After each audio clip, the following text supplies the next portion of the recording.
क्या आपको पता है फ्लिपकार्ट जो आज इंडिया की बड़ी ई कॉमर्स कंपनीज में से एक मानी जाती है, वो सिंगापुर में फ्लिपकार्ट प्राइवेट लिमिटेड इस नाम से रजिस्टर्ड है। और सिर्फ फ्लिपकार्ट नहीं बल्कि जिपडायल, इमोबी, कैपिलरी टेक्नोलॉजी, टोनबो इमेजिंग और कई सारे ऐसे इंडियन स्टार्टअप्स हैं जो सिंगापुर में रजिस्टर्ड कंपनीज है। और ये माना जा रहा है कि आने वाले दिनों में बहुत सारे इंडियन स्टार्टअप्स इंडिया को छोड़कर सिंगापुर या दूसरे फॉरेन कंट्रीज में अपने आप को रजिस्टर करवाएंगे और इसके लिए वो मूव करने वाले हैं। तो ऐसी क्या वजह है जिनके कारण ये इंडियन स्टार्टअप्स अपनी कंपनीज को रजिस्टर्ड करवाने के लिए इंडिया के बजाय सिंगापुर या कुछ दूसरे फॉरेन कंट्रीज को चूज कर रही है, जानेंगे आज के इस वीडियो में।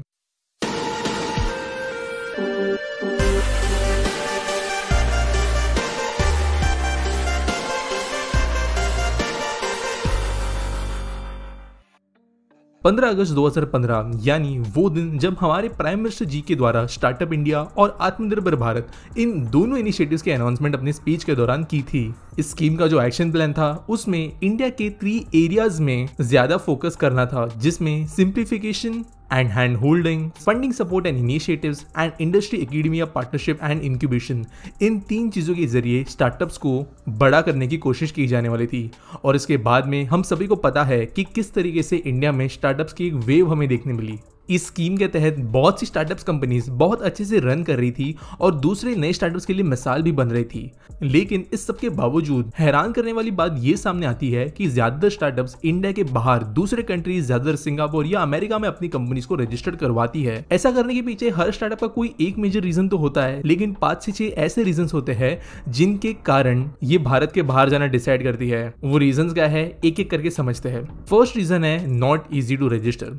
किसी भी स्टार्टअप को इंडिया में रजिस्टर करवाने के लिए 1 महीने से ज्यादा का टाइम लगता है। इसके अलावा रजिस्टर करवाने में एवरेज 13 स्टेप लंबा प्रोसेस है। वही सिंगापुर में किसी स्टार्टअप को रजिस्टर कराने के लिए एवरेज सिर्फ 2.5 दिन का समय लगता है और सिर्फ 3 स्टेप्स कंप्लीट करते हुए कोई भी कंपनी एक स्टार्टअप रजिस्टर करवा सकती है, जिसके कारण बहुत ज्यादा समय और रिसोर्सेज की बचत होती है। सेकेंड रीजन है बेटर इंफ्रास्ट्रक्चर और करप्शन में कमी। हम सबको पता है कि इंडिया एक ग्रोइंग एशियन इकोनॉमी है, लेकिन अभी भी यहाँ पर किसी भी नए बिजनेस के आइडिया को बढ़ावा देने के लिए इंफ्रास्ट्रक्चर और सिस्टम में कई सारी दूसरी बड़ी कमियां देखने के लिए मिलती है। और कोई भी नया काम करते समय जो गवर्नमेंटल लेवल पे करप्शन देखने मिलता है, ये किसी के लिए नई बात नहीं है। और स्टार्टअप्स कई बार कई सारे केसेस हमारे सामने हैं जिसके अंदर ये ऑब्स्टिकल फेस कर चुके हैं और इसके लिए वो बाहर जाना डिसाइड करते हैं। बात करें अगर तीसरे सबसे बड़े रीजन की, तो अगर सारी चीजों को इग्नोर भी कर दिया जाए तो सबसे जो मेजर रीजन आता है किसी स्टार्टअप के इंडिया के बाहर रजिस्टर होने के लिए, वो है इंडिया के बाहर ज्यादा स्टार्टअप फ्रेंडली टैक्स स्कीम्स का होना। इंडिया में वैसे पिछले कुछ सालों में स्टार्टअप्स के लिए टैक्स इनिशिएटिव्स काफी ज्यादा फ्लेक्सिबल कर दिए गए हैं, लेकिन इसके बावजूद भी आज हमारे देश में जो स्टार्टअप्स है वो 30% इनकम टैक्स पे करते हैं। यही अगर फॉरेन कंट्रीज की बात करें तो वहां पर किसी स्टार्टअप को दूसरे तरीके से सपोर्ट किया जाता है जहां पर इनकम टैक्स काफी कम है। बात करें सिंगापुर की, जहां पर कई सारे स्टार्टअप्स रजिस्टर्ड है, तो उन्हें सिर्फ 17% ही इनकम टैक्स देना होता है। इंडिया में जो डिविडेंड डिस्ट्रीब्यूशन होता है, बेसिकली जो प्रॉफिट होता है कंपनी का टैक्स के बाद में, उससे भी टैक्स किया जाता है, लेकिन सिंगापुर में इसे टैक्स नहीं किया जाता। इंडिया में कैपिटल गेन टैक्स होता है 15 से लेके 20%। बेसिकली अगर कोई कंपनी अपनी वैल्यू बढ़ाती है और जो स्टेक होल्डर्स है उनको अपनी वैल्यूएशन इससे बढ़ते हुए नजर आती है, उन्हें बेसिकली अपने कैपिटल में गेन होता है, प्रॉफिट होता है, तो इंडिया में उसे भी टैक्स लगाया जाता है, लेकिन सिंगापुर में ये 0% है।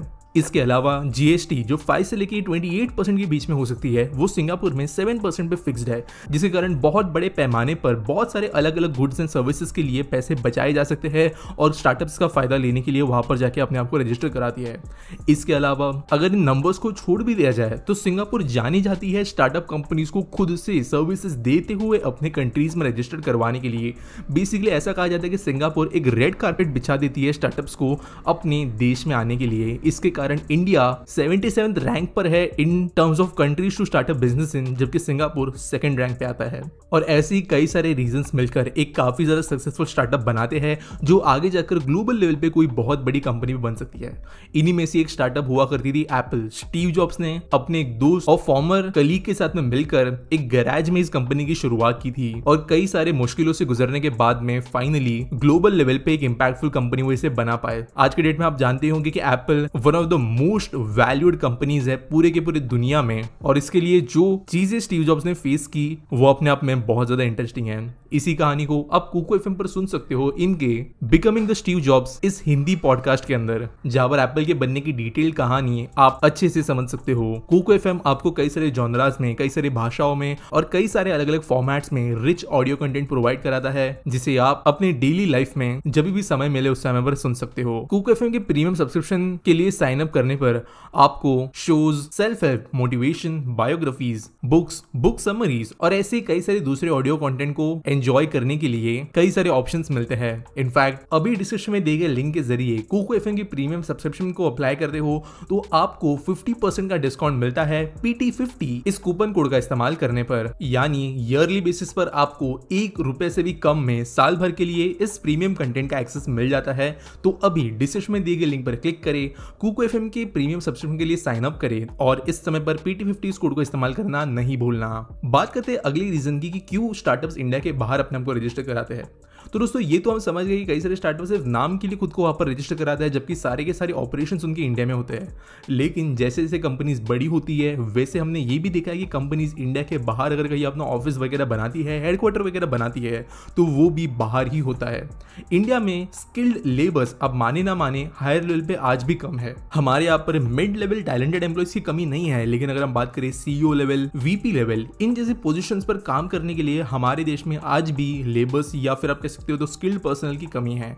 जबकि वही बात करें सिंगापुर की तो यहाँ पर कई ज्यादा टैलेंटेड पूल है लोगों का और इसकी वजह से यहाँ का कॉम्पिटिटिवनेस बहुत ज्यादा है और ये स्टार्टअप्स के कई सारे ओनर्स को बेहतर ऑप्शंस दिलाता है जब उनकी कंपनीज ग्रो हो रही होती है और इसके लिए वो बाहर अपने ऑफिस सेटअप करना पसंद करते हैं। फिफ्थ रीजन, स्टार्टअप्स के लिए एक इफेक्टिव टेस्टिंग का लोकेशन इंडिया के बाहर ज्यादातर मिलता है। कई सारे ऐसे प्रोडक्ट्स इंडिया में डेवलप किए गए हैं जो कि इंडियन कस्टमर्स को ध्यान में रखते हुए बनाए गए, लेकिन अगर बात करें कई सारे ऐसे स्टार्टअप्स की हमारे देश के अंदर जो बहुत बड़े हैं, बिलियंस ऑफ डॉलर्स में इनकी वैल्यूएशन है, तो इनके ज्यादातर पैसे आज भी बाहर से आते हैं, बाहरी देशों से आते हैं। बेसिकली इनका कस्टमर बेस जो है वो इंडिया के बाहर का है। USA, China, Singapore, Australia, Europe के कई सारे देश हमारे कई सारे स्टार्टअप्स के लिए मेजर कस्टमर्स है और इन कस्टमर्स को समझने के लिए जरूरी यह है कि इंडिया के बाहर जाकर स्टार्टअप्स अपने आप के लिए टेस्टिंग करें। इंडिया में इफेक्टिव टेस्टिंग ग्राउंड मौजूद नहीं है। हमारे यहाँ का अगर पर कैपिटा देखे, लोगों की मेंटालिटी देखे, प्रोडक्ट का यूजेज देखे, कंपनीज के काम करने के तरीके देखे, तो इंडिया में इन स्टार्टअप्स को ठीक से काम नहीं करने के लिए मिलता। इसकी वजह से ये जो भी अपने मेन बिजनेस ग्राउंड कंपनीज है वहां पर जाके अपने टेस्टिंग ग्राउंड या ऑफिस सेटअप करते हैं जहां पर मार्केट टेस्टिंग ये कर पाते हैं। जैसे जैसे मार्केट टेस्टिंग होती है वैसे वैसे उन्हें उस एरिया के बारे में ज्यादा बेहतर पता चलता है और उसी एरिया में वो एक्सपेंशन करने लगते हैं। काइंड ऑफ वो शुरुआत बाहर से होती है लेकिन ग्रोथ भी फिर बाहर ही होने लगती है और धीरे धीरे उनके लिए इंडिया एक प्रायोरिटी मार्केट नहीं रहता। इसके कारण कई सारे ऐसे स्टार्टअप्स जिनकी शुरुआत इंडिया में हुई, इंडियंस के द्वारा हुई, उन्हें बाद में रजिस्टर करा गया सिंगापुर में, लेकिन आज के डेट में नॉर्दर्न अमेरिका, यूरोप और ऑस्ट्रेलिया जैसे कई सारे दूसरे देशों के अंदर ज्यादातर इनका काम होता है। दोस्तों वैसे अगर इन सारे के सारे रीजंस को एक साथ कंक्लूड करें तो जो मैंने बाकी रीजंस कहे, फिर चाहे वो स्किल्ड लेबर्स के बारे में हो या फिर मार्केट रिसर्च हो, बेहतर इंफ्रास्ट्रक्चर प्रोवाइड कराना हो, ईज ऑफ डूइंग बिजनेस हो, करप्शन का ना होना हो या फिर ज्यादा स्टार्टअप फ्रेंडली स्कीम्स, इन सारे के सारी चीजों के बावजूद अगर हम एक सिंगल पॉइंट ऑफ रीजन को देखें कि क्यों इंडिया के स्टार्टअप्स बाहर जाके अपने आपको रजिस्टर कराते हैं, तो वो बेसिकली पैसा ही है। पैसा कंपनीज को भी प्यारा होता है, कंपनीज के ओनर्स को भी प्यारा होता है और इंडिया के बाहर सिंगापुर जैसी कंट्रीज जो है वो ऑब्वियसली ज्यादा बेहतर ऑप्शंस प्रोवाइड कराती है। प्रॉब्लम यह है कि इंडिया जैसे कई सारे बड़े देश जो बड़े लेवल की इकोनॉमीज है वो इतनी ज्यादा लिबरल टैक्स स्कीम्स जो है वो नहीं दे सकती सारी कंपनीज को। सिंगापुर एक बहुत छोटी कंट्री है, हमारे देश के कुछ शहरों से भी ये छोटी है और अपनी पॉपुलेशन को संभालने के लिए जो इनका पूरा फाइनेंशियल इकोनॉमी का बैकबोन है ये इस तरीके के पॉलिसीज को सपोर्ट कर सकता है। इंडिया ये चीज नहीं कर सकता अपने इतने बड़े एनवायरनमेंट के साथ में और इसी लूपहोल का फायदा उठाते हुए कई सारी कंपनीज बाहर जाना प्रेफर करती है। स्टार्टअप इंडिया हो, आत्मनिर्भर भारत हो या फिर कई सारे दूसरे कलेक्टिव लोकल बिजनेस को बढ़ाने वाले स्कीम्स, इन्होंने कई छोटी कंपनीज को अपने अंदर रजिस्टर कराया है। लेकिन अगर हम बात करें बिलियन डॉलर कंपनीज की तो वो आज भी इन टैक्स लूपहोल्स की वजह से बाहर जाकर अपने आपको रजिस्टर कराती है। लेकिन एक इसके अंदर सिल्वर लाइनिंग ये भी है कि ये कंपनीज बाहर जाने के बावजूद इंडिया में अपनी ज्यादा वर्कफोर्स मेंटेन करती है, ज्यादा डेवलपमेंट इनका इंडिया में होता है। कई बार ओनर्स जो है वो इंडिया में ही रहते हैं, इंडिया के अंदर ही बात करते हैं, उनका जो पर्सनल गेन्स वगैरह होते हैं वो इनकम के हिसाब से इंडिया में ही डिडक्ट होते हैं, जो उनकी इन्वेस्टमेंट्स होती है वो भी इंडिया में होती है। लेकिन जो मेजरली कंपनी के पैसे का हिसाब होता है वो बाहरी देशों में होता है। इंडिया को ये एक नुकसान तो है ही कि बहुत ज्यादा रेवेन्यू लॉस इसकी वजह से वो होता है, लेकिन अगर वो इस चीज को किसी तरीके से रोक देते हैं, बेसिकली अगर सपोज इंडियन कंपनी को सिंगापुर में रजिस्टर करने से रोक देते हैं या दूसरे देश में रजिस्टर करने से रोक देते हैं, तो इंडिया इंडिया में आज की डेट में जो हमें रिकॉर्ड यूनिकॉर्न्स देखने मिले हैं वो भी देखने के लिए नहीं मिलेंगे, और जो इस वजह से जो भी फायदा इंडिया को हो भी रहा है वो भी नहीं हो पाएगा। तो काइंड ऑफ आप कह सकते हो चिकन एंड एग प्रॉब्लम जिसे कहते हैं, उस तरीके के इशू के अंदर ये चीज अटक गई है। आपको क्या लगता है कि स्टार्टअप्स को इंडिया में ही रहना चाहिए या फिर बाहर की कंट्रीज में जाकर अपने आप को जो रजिस्टर करने का जो प्रोसेस है उसे जारी रखना चाहिए? क्या पॉलिसीज में हम चेंजेस वगैरह कर सकते हैं? कमेंट्स में मुझे जरूर बताना। और आपको मैं फिर से एक बार याद दिलाना चाहूंगा कि अगर आप कुको एफएम के प्रीमियम कंटेंट को एंजॉय करना चाहते हो अपने फ्री टाइम के अंदर, तो डिस्क्रिप्शन में दिए गए लिंक को क्लिक जरूर करना, और कुको एफएम के प्रीमियम सब्सक्रिप्शन को खरीदते समय PT50 इस कोड को इस्तेमाल करना नहीं भूलना।